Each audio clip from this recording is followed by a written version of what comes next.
इस प्रकार वहां की कति पक्की आशा लालोग, यहाँ तो मृत्यु होगी, दोबारा जन्म हो गया तो वह बिरन मट्टी फिर शुरू, विवाह हो गया, रोजी रोटी की चिंता ना बनी तक, कोई बालक मर गया कोई बच गया, और फिर बुढ़ापा, फिर मृत्यु, फिर पशु पक्षियों की योनियों में धक्के खाने पड़ेंगे। तो इस तरह सारा प्लस माइनस करके और फाइनल फैसला कर ले प्राणी, ये भगवान यहाँ जन्म ना दियो, चाहे हमने तो राष्ट्रपति बनाता हो, हमने इसकी जरूरत है। इंद्र दा राज काग दा बेष्टा ना भोगा इंद्राणी नू, ऐसी आस्था बन जाए। इंद्र का राज भी काग का बीट है।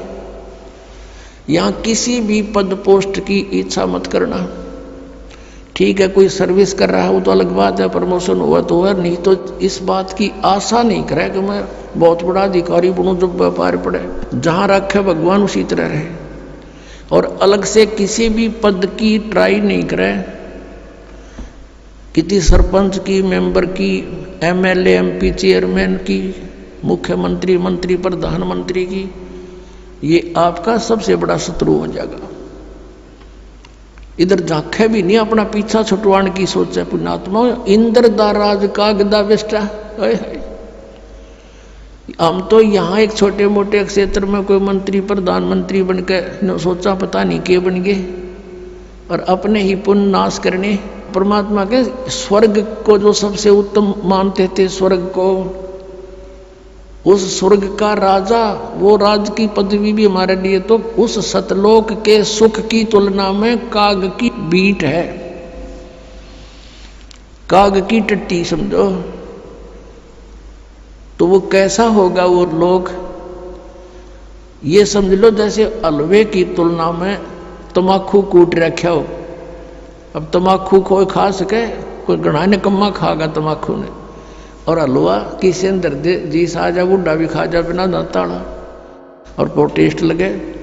तो कहने का भाव यह है कि वो स्थान और यहाँ के सुख, इतनी तुलना समझ लेना। अब परमात्मा आए थे 600 वर्ष पहले, कबीर भगवान सतलोक से चलकर सह शरीर आए थे। पुणात्माओं, आज फागुन सुदी द्वादशी, ये वो शुभ दिन है जिस दिन परमात्मा अपने लीला अनुसार, अपने गुणों के आधार से जो लीला करता है, वही लीला करते हुए सतलोक से चलकर आए थे। सतलोक से चलकर आए थे एक साधु रूप बना के। परमात्मा पूरे विश्व की, पूरे ब्रह्मांडों की 3 प्रकार के शरीर धारण करके सबकी देखभाल करता है, सबको संभालता है, केयर टेक करता है। एक रूप में तो वो स्थिर रहते हैं वहां सतलोक के अंदर,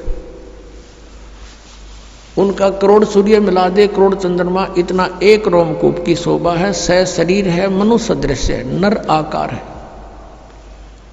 और दूसरे में प्रत्येक युग में एक लीला करते हैं, बालक रूप धारण करके आते हैं, और कमल के फूल पर जल में विराजमान होते हैं, इसलिए उनको नारायण भी कहते हैं। नारायण वही है असली में।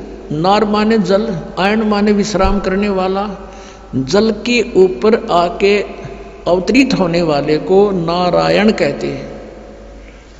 वैसे तो एक का है प्रभुता है, बाकी ये छोटे सारे भगवान इन प्रभु के हैं, लेकिन वास्तव प्रभु वही है, नारायण वह है। ये प्रत्येक युग में ऐसी लीला करता है, और पूर्व निर्धारित संस्कारी जो हंस होते हैं वो उन्हीं को मिलता है, उठा ले जाते हैं, लीला होती है। वो कुंवारी गाय का दूध पीता और कुछ अन्न नहीं खाता, ना कुछ दूसरा दूध पीता, कुंवारी गाय का दूध पीता है, ये लीला करता है। और ये वेद बताते हैं, और ये परमात्मा कबीर जी ने भी इसी युग में करके प्रमाण दे रखा है। तो वो दूसरी प्रकार का शरीर, और तीसरी प्रकार का जो शरीर परमात्मा धारण करता है वो जिंदा यानी एक साधु रूप में आता है। अब पहले हमने सुनने को मिलता था कि भाई किसी भगत कोई व्यक्ति राह चलता हो अतिथि रूप में, या कोई द्वार पर आ जावे, कोई वस्तु जैसे भीख मांगे, कोई वस्तु जैसे, वैसे तो सही भगत संत होगा वो रोटी मांगे, अगर बकवाद नहीं मांगता, पैसे नहीं मांगेगा, सही भगत संत होगा तो रोटी ने चाह पानी ने मना नहीं करे, कोई भी आ जाए द्वार पे, बल्कि प्रार्थना करके खुआवे। आप करके देखना ये कितना पुण्य मिलेगा आपको। तो न्यू क्या करते भाई, पता नहीं भगवान किस रूप में आ जाए, तो इससे सिद्ध है कि भगवान तो था तो पहले भी साकार ही, लेकिन इन अनाड़िया ने अज्ञान सोच के आधार से सिद्ध कर दिया था भगवान निराकार है, प्रकाश ही प्रकाश है, परमात्मा का प्रकाश देखा जाता है। अरे परमात्मा बिना प्रकाश किसका देखा?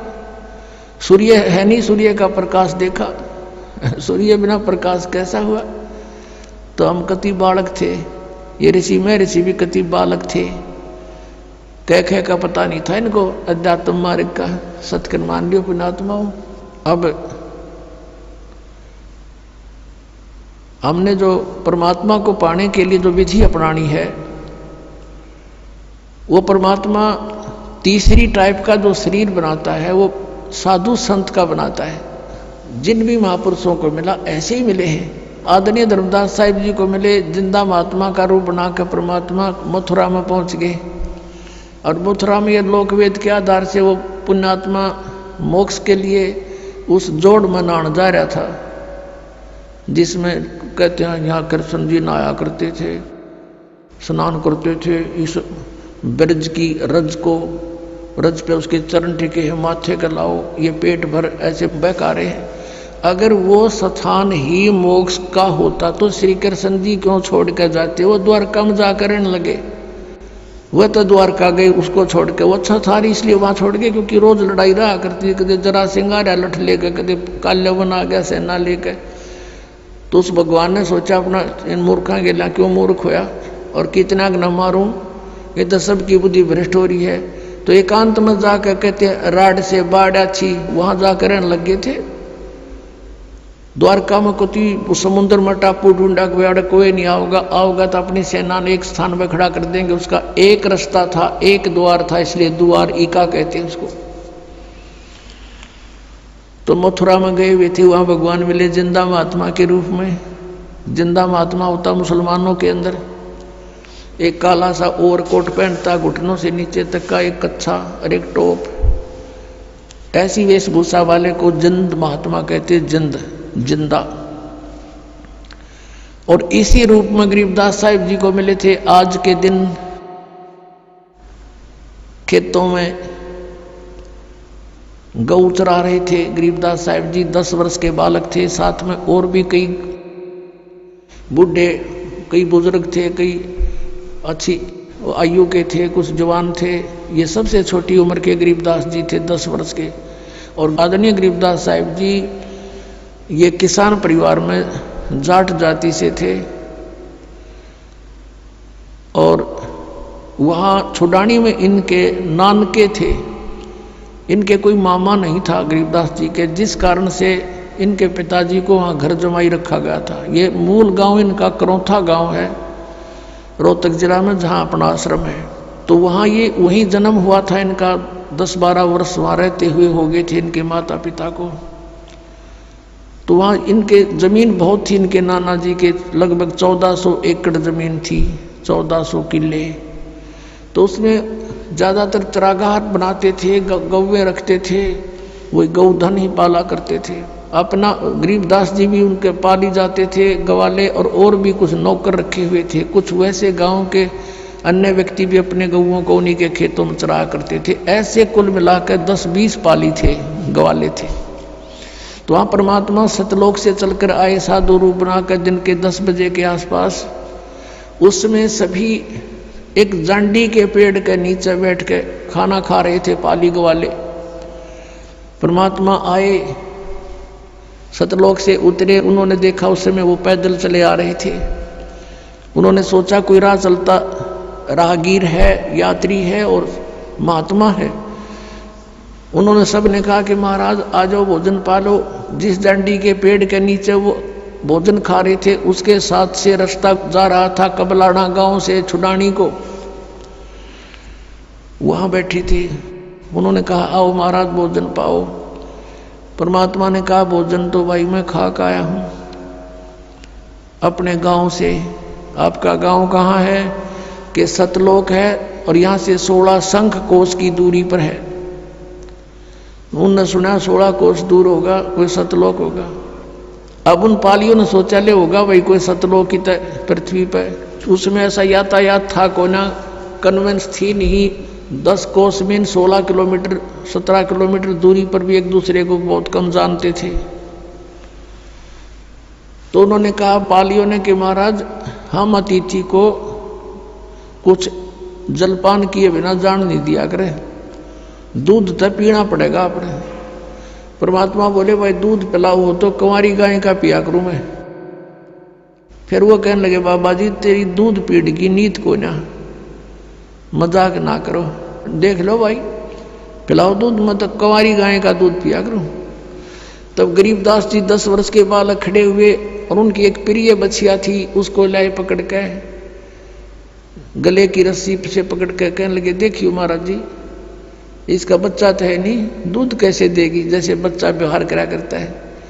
परमात्मा बोले भाई कोई दूध का निकालने का है पात्र तुम्हारे पास? कहाँ जी, ये लस्सी लाए थे अभी धो धा कर रखा साफ, ये रखा 5-6 किलो का जो उसमें जल आ जाए ऐसा था। परमात्मा ने कहा रखो इस बछिया के नीचे। गरीबदास जी पकड़ के बैठ गए। अकलो जी ये बालक था, उन्हें सोची मजाक करें हमारा जीता है।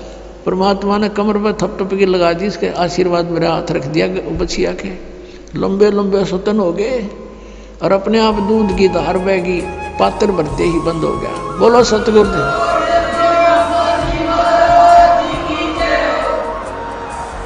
आप ये वीडियो YouTube पर देख रहे हैं तो हमारे चैनल को सब्सक्राइब करें और बेल आइकन को दबाना ना भूलें।